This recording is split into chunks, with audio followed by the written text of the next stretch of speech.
Olá, seja muito bem-vindo a mais uma edição do Trabalho Legal que vai mostrar. Câmara dos Deputados celebra 70 anos do Tribunal Superior do Trabalho com sessão solene. Ambiente corporativo. Exige muito de nós, não é mesmo?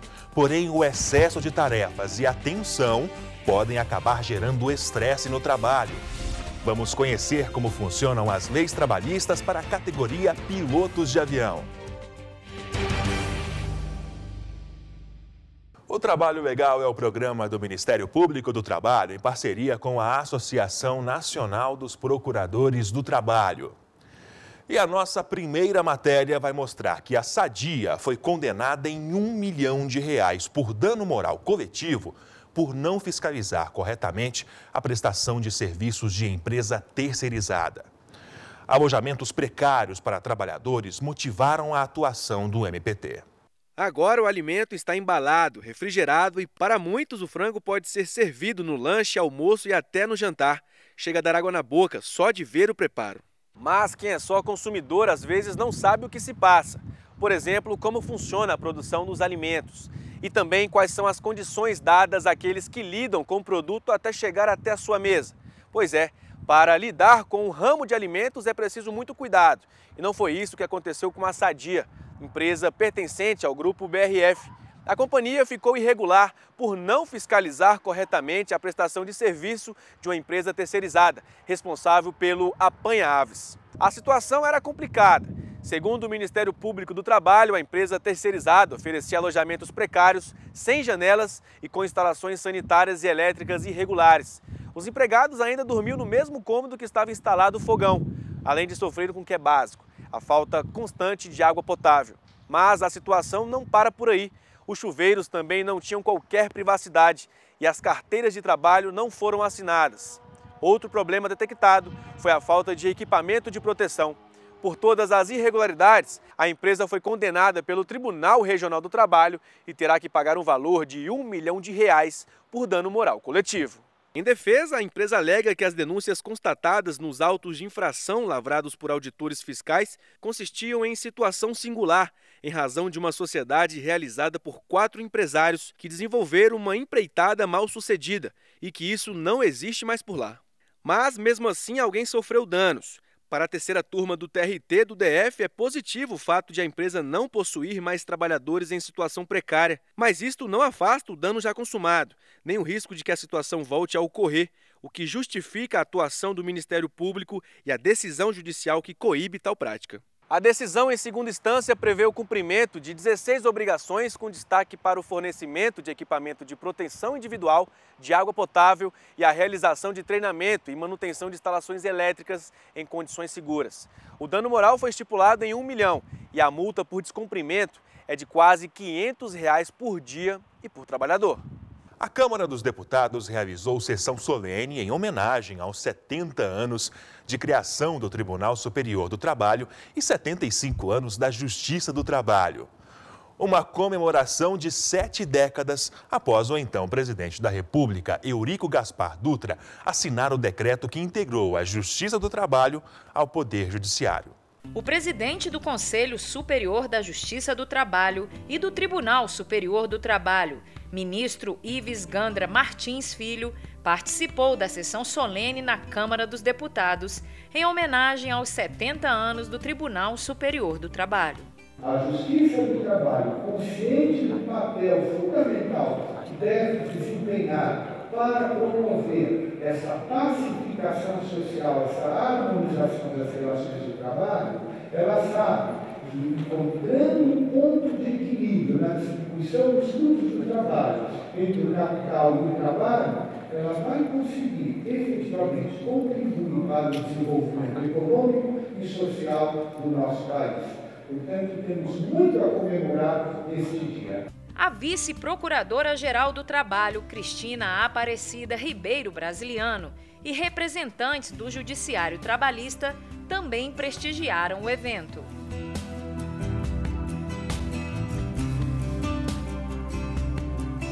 Para a ministra Maria Cristina Peduzzi, a solenidade promovida pela Câmara é uma reafirmação do princípio constitucional da harmonia entre os poderes, e apontou a celeridade da Justiça do Trabalho. O Poder Judiciário Trabalhista vem se destacando e as estatísticas é que afirmam o que vou aqui repetir, vem se afirmando como uma justiça célere que presta jurisdição com eficiência e observando também o princípio constitucional da celeridade, né? Nós estamos 100%, já as varas estão 100% observando o processo judicial eletrônico, o que dá dinamismo, né? A movimentação e as decisões, e nós temos um percentual de congestionamento pequeno, se comparado com a justiça, digamos, estadual. Então, é uma justiça que efetivamente vem se destacando por produção célere, né, e eficiente. O ministro Ives Gandra ressaltou a vocação conciliadora dos magistrados trabalhistas para pacificar os conflitos. Não tenho dúvida, no momento em que nós passamos até um vídeo mostrando como a Justiça do Trabalho tem colaborado para pacificar esses conflitos coletivos do trabalho, é algo que muitas vezes a população não tem ideia. Quando você sofre uma greve de aviação, uma greve de metrô, de ônibus, se a greve realmente é deflagrada, nós temos um transtorno enorme. Agora, o que mais impressiona muitas vezes é saber que muitas dessas greves elas não ocorrem porque há juízes do trabalho fazendo essa conciliação, fazendo essa mediação e impedindo, graças a essa capacidade, essa vocação de conciliação, fazendo com que as partes se componham. Então, nós quisemos mostrar nesse dia a capacidade que nós temos de pacificar a sociedade, fazendo essa justiça social que todos esperam. Na oportunidade, muito se falou da consolidação das leis do trabalho. É certo que já aconteceram muitas alterações em relação ao texto original de 1943 para atender às mudanças que aconteceram nas relações de trabalho, já que o documento unificou a legislação trabalhista existente no Brasil. Para o procurador do Trabalho, José Pedro dos Reis, a flexibilização das leis trabalhistas é um retrocesso. Bem, a flexibilização, na verdade, é uma retirada de direitos trabalhistas. E há um retrocesso social com essa retirada de direitos, que eu, inclusive, não chamo de reforma trabalhista, mas de destruição de direitos sociais. E órgãos internacionais, como a própria ONU e o FMI, já chegaram à conclusão de que essa retirada de direitos sociais não melhora em nada para a situação econômica do país. Então, esse retrocesso social, com essa proposta de retirada de direitos trabalhistas, ela vai gerar maior desigualdade social, exclusão e, além de tudo, vai gerar para o trabalhador, para a família do trabalhador, uma renda menor e, com isso, a concentração de renda nas mãos de poucos e muitos com pouca renda. Então, o trabalhador vai ser prejudicado novamente. E por isso nós somos contra a retirada de qualquer direito trabalhista e não entendemos que os direitos trabalhistas vigentes, eles atendem e que o trabalhador não pode ser prejudicado com essa reforma que é aí proposta.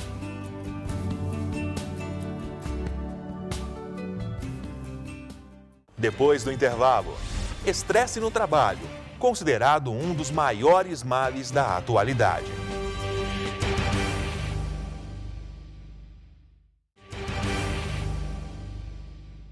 A pressão no trabalho pode evoluir para o estresse e esse estresse pode contribuir para agravar quadros ansiosos e depressivos mais significativos. A síndrome de burnout, de esgotamento profissional, é exemplo disso. Pressão para ser o melhor no que faz, para cumprir metas, altas expectativas sobre o desempenho profissional e longas horas na empresa. Tudo isso contribui para transformar o local de trabalho num ambiente estressante. O trabalhador ele tem direito a um ambiente de trabalho saudável, digno para ele. O empregador possui o dever de zelar por essa questão. Algumas profissões, como professores, profissionais da saúde que têm a responsabilidade de salvar vidas e policiais e bombeiros que correm o risco iminente de morte, estão entre as funções que mais estressam e levam os profissionais ao afastamento. Foi o caso deste policial, que prefere não ser identificado. Ele precisou ser afastado para tratamento psicológico após um colega morrer baleado nos braços dele. Teve uma situação em que um policial foi alvejado, né, recebeu um tiro no abdômen. Ele fazia a segurança da embaixada e ele estava no chão e eu consegui pegar ele no colo ali para ver o que tinha acontecido. E ele falou para eu não deixar ele morrer. Logo depois ele faleceu. Eu sentei e não consegui mais levantar. Fiquei em estado de choque, né, por conta do meu companheiro ali vinha falecendo no meu colo. Foi um processo de quase 3 meses para voltar efetivamente para as ruas. Foi bastante tratamento psicológico. Eu, graças a Deus, não precisei tomar remédio, não precisei passar por um psiquiatra. O policial conta ainda que a cena não saía da cabeça dele e que isso o fazia perder noites de sono. E sempre que sentia cheiro de grama molhada, vinha a lembrança do acontecimento. Por mais de 3 meses, quando eu sentia aquele cheiro de grama molhada, eu lembrava do caso. E chegava a chorar, ficava cabisbaixo. Então, assim, eu passei por um trauma que foi demorado. Hoje já passou, hoje está tranquilo, porque já tem mais de 8 anos isso. Mas eu fiquei muito tempo tendo pesadelo, quase um mês sem dormir direito. Dados da Organização Internacional do Trabalho revelam que todos os anos, aproximadamente 2 milhões de homens e mulheres, uma média de 5.400 pessoas por dia, morrem devido a acidentes e doenças relacionadas ao trabalho. Para especialistas, o estresse no trabalho ocorre no mundo inteiro e afeta todos os trabalhadores e profissões.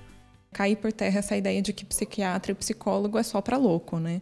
Na verdade, a gente trabalha muito essa questão da prevenção, a gente faz um trabalho, né, que possa auxiliar a pessoa também a fazer escolhas mais assertivas, né, manejar de forma mais adequada o seu estresse. Então, tudo isso não necessariamente é uma pessoa louca, mas é uma pessoa que está sofrendo e que está precisando trabalhar esse sofrimento que ela não dá conta sozinha, né? Então, eu acho que esse tabu de que psicólogo e psiquiatra é só para louco e não se fala nisso, é importante a gente quebrar, sim. Atualmente vivemos em um mundo onde a pressão para cumprir as exigências de uma vida moderna está cada vez maior e no trabalho não é diferente. Em São Paulo, o Ministério Público do Trabalho registrou no ano passado mais de 1.000 processos abertos para investigar empresas onde trabalhadores foram afastados por causa de doenças ou acidentes relacionados à atividade. A psicologia mesmo, ela pode trabalhar de forma preventiva, né? Isso é muito importante. Então, se você já está começando a sentir um sofrimento, já está difícil de trabalhar, tem um peso, alguma coisa incomodando, você pode procurar antes de chegar nesse ponto de afastamento para não precisar chegar nesse ponto. Então, isso é muito importante. O trabalho preventivo, às vezes, é mais importante do que esse tratamento para um problema que já se fixou. Um dos distúrbios característicos do mercado de trabalho atual é a chamada síndrome de Burnout de esgotamento profissional. A principal característica desta doença é o estado de tensão emocional e estresse crônicos, provocado por condições de trabalho desgastantes. O empregado ele tem direito ao afastamento para exames médicos e para demais rotinas médicas, inclusive ultrapassados 15 dias, ele tem direito à concessão de auxílio, seja auxílio-doença comum, seja auxílio-doença acidentário.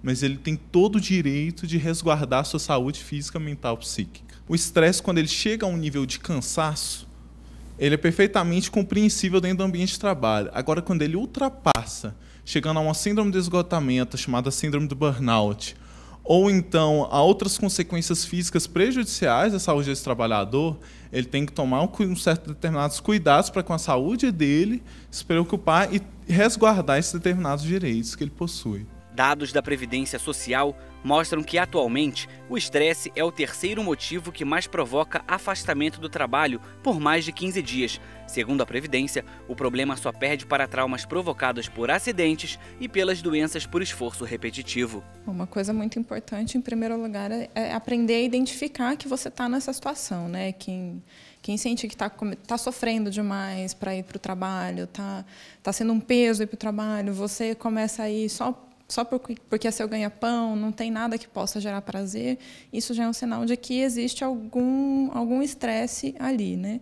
Relações entre a equipe de trabalho, relação com a chefia, tudo isso pode estar influenciando também.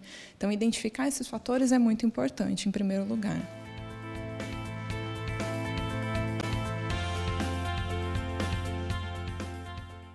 No próximo bloco, a profissão de aeronauta possui diversas particularidades. Vamos conhecer o que disciplina a lei da categoria.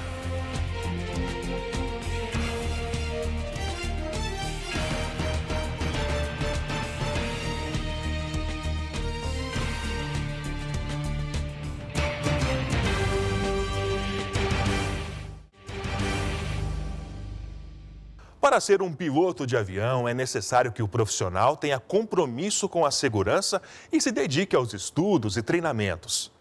Realizar voos privados ou comerciais, zelar pela segurança dos passageiros, receber e seguir orientações da torre de controle são algumas das funções desses profissionais.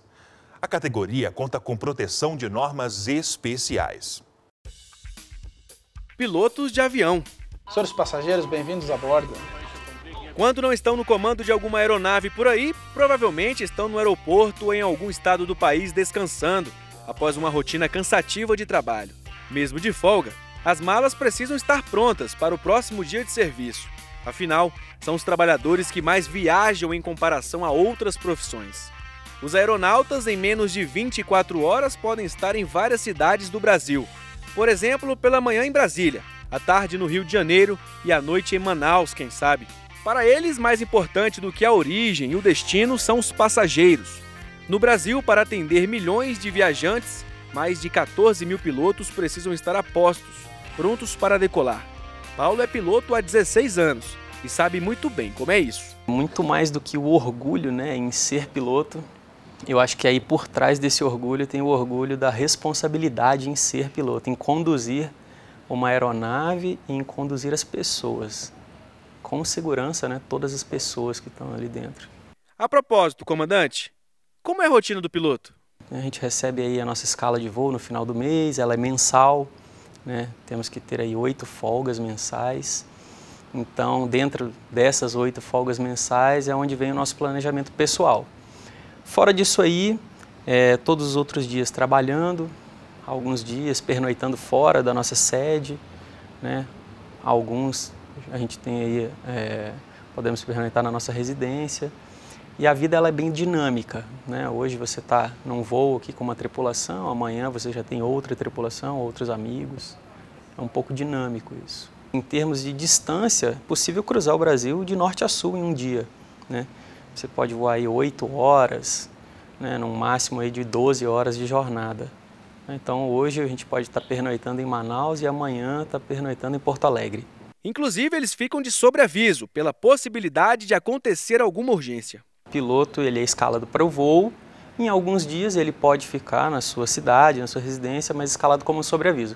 Caso alguma coisa aconteça com o piloto que está escalado efetivamente para a missão, para a viagem, né, ele sai do voo, o setor de operações da empresa retira ele do voo e aciona o piloto de sobreaviso que vai fazer essa viagem.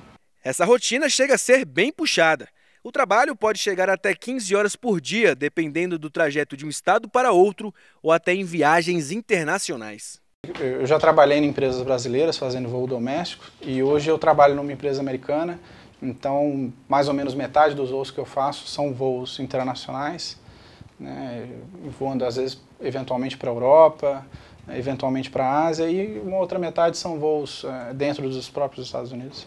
Não é só do equipamento de voo que ele entende. O comandante ainda sabe muito bem das leis que regem a categoria. Normalmente, antes de começar uma jornada, a gente tem que ter tido um repouso.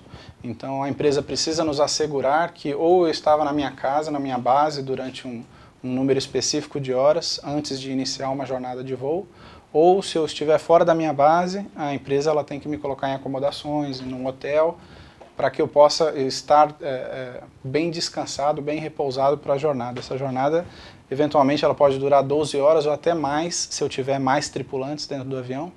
Então, voos domésticos são normalmente 2 pilotos. uma jornada máxima de 12 horas, mas alguns voos internacionais podem durar, em aviões grandes, podem durar até 15 horas, 16 horas. Nesse caso, a gente às vezes tem 3 pilotos, 4 pilotos.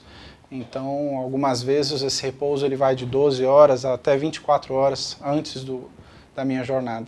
E ao término da minha jornada, eu também tenho um repouso mínimo obrigatório antes de assumir qualquer outra função. Na última década, a aviação comercial brasileira experimentou um grande crescimento, tornando atraentes todas as profissões relacionadas ao setor, desde o mecânico de aeronaves ao comissário, do controlador de tráfego aéreo ao piloto. No Brasil, os números de novos profissionais triplicou. Segundo a Organização Internacional de Aviação, em 2030 serão necessários mais de 517 mil novos comandantes. E falando em recém-comandante, aí está ele. Pedro já é piloto há 4 anos. Pedro afirma, chegar até aqui não foi fácil. Foi uma profissão que eu escolhi muito antes de querer qualquer outra coisa, eu já queria aquilo para minha vida, tanto pessoal quanto profissional, sempre quis viver da aviação. Eu acredito que eu consegui atingir o meu objetivo de vida, consegui viver daquilo que eu gosto, fazer aquilo que eu sempre quis fazer, com o apoio dos meus pais, dos amigos, de várias outras pessoas que estiveram comigo nessa caminhada, que não é uma caminhada fácil, é demorada, tem que estudar bastante, tem que buscar bastante esse objetivo, mas hoje o maior sentimento que eu tenho é o sentimento de realização. Eu estou onde eu quero, da forma que eu sempre almejei. A jornada é a duração do trabalho do aeronauta, contada sempre entre a hora de apresentação no local de trabalho e a hora em que os trabalhos são encerrados. Jornada na base domiciliar deve ser contada a partir de hora de apresentação do piloto no local de trabalho, ou seja, no hangar, aeroporto ou algum pátio de decolagem. Já fora da base domiciliar, a jornada será contada a partir da hora da apresentação do aeronauta no local estabelecido pelo empregador. Nestas duas situações, a apresentação no aeroporto não deve ser inferior a 30 minutos da hora prevista para o início do voo. A jornada será considerada encerrada 30 minutos após a parada final dos motores. Esse tempo que fica à disposição, ele não é contado somente esse tempo de voo, né? É contado também o tempo que está à disposição da empresa, do empregador. Então é uma jornada bem exaustiva por conta disso, né? Não conta só as horas que estão ali realmente dentro da aeronave, mas fora dela também. A lei fixou ainda limites máximos para as horas de voo por mês, trimestre e ano. De acordo com o artigo 28 da Lei dos Aeronautas, hora de voo ou tempo de voo é o período entre o início do deslocamento ao término do voo, quando os motores são desligados. Já o artigo 30 revela os limites de tempo de voo do tripulante. Em casos de aviões convencionais, por exemplo, por mês são permitidos 100 horas, no trimestre 270 horas e anualmente 1.000 horas. Já em aviões comerciais, o limite por mês chega também a ser 100 horas, com 230 em 3 meses e a 935 por ano. A atividade de aviação comercial não para. Mesmo em domingos e feriados ou em períodos noturnos, os pilotos estão ali para trabalhar, sem falar do sobreaviso e reserva. A profissão de piloto foi regulamentada no Brasil em 1984 pela Lei 7.183 do Código Brasileiro de Aeronáutica. Ela define os principais direitos e limites a serem respeitados, por exemplo, as horas de jornada de trabalho e descanso. Sobreaviso é o período de tempo não excedente a 12 horas, em que o aeronauta permanece em local da própria escolha e fica à disposição do empregador, devendo se apresentar no aeroporto ou local determinado em 1h30, após receber o chamado para o início da tarefa.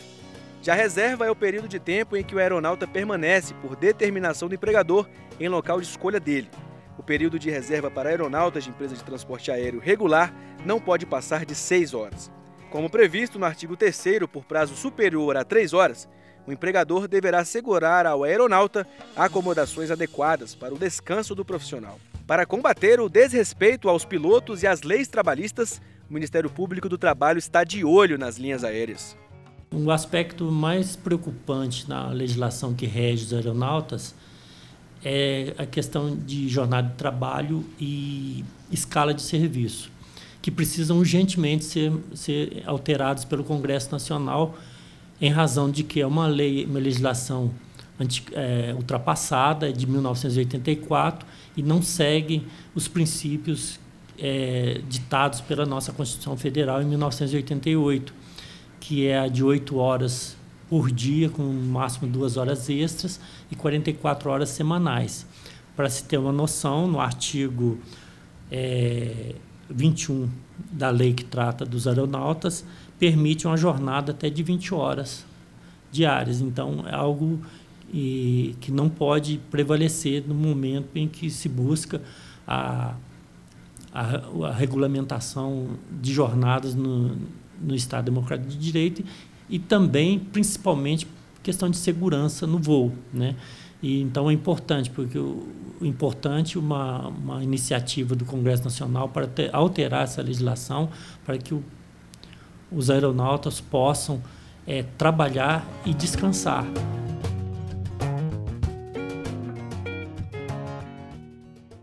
Participe do programa Trabalho Legal. Envie uma sugestão de reportagem. O nosso contato é trabalholegal.pautas@gmail.com. E as informações sobre o Ministério Público do Trabalho não param por aqui. Acesse o nosso site www.mpt.mp.br e também o Facebook ou o canal no YouTube. Esta edição fica por aqui. Nos encontramos no programa da semana que vem.